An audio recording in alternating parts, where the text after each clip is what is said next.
أكد سعيد شيبان مدرب المنتخب المغربي لأقل من 17 سنة أن مواجهة مالي في ربع نهائي كأس العالم لأقل من 17 سنة التي ستقام غدا السبت في إندونيسيا ستكون صعبة بالنظر لكونه من أبرز المرشحين للتتويج باللقب.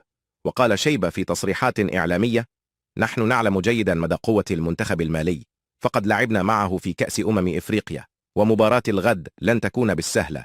إنه فريق جيد للغاية ويلعب بطريقة جيدة معا، لكن نحن المغرب ولا نخاف من أي فريق، وسنفعل كل ما في وسعنا للفوز في المقابلة.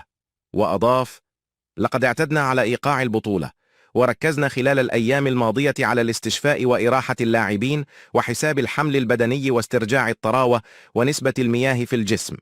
وتابع: حاولنا تحديد الأضرار البدنية التي تركتها المباريات على اللاعبين من أجل اختيار التشكيلة المثالية من الناحية البدنية.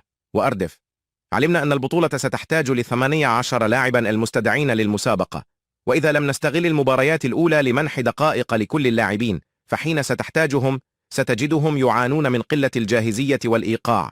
واستطرد: منحنا دقائق لكل اللاعبين وحاولنا تحقيق النتائج كذلك، وسنرى اللاعبين الجاهزين من أجل تعويض غياب كتيبة مالي مرشحة للتتويج بالبطولة لدى الكثيرين، لكن في نظرنا هو خصم لا بد من الانتصار عليه.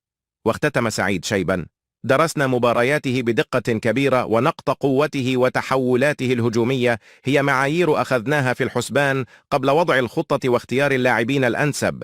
نتمنى أن نكون موفقين لأبعد درجة، وسنسعى للمحافظة على الشخصية التي أظهرناها سابقا.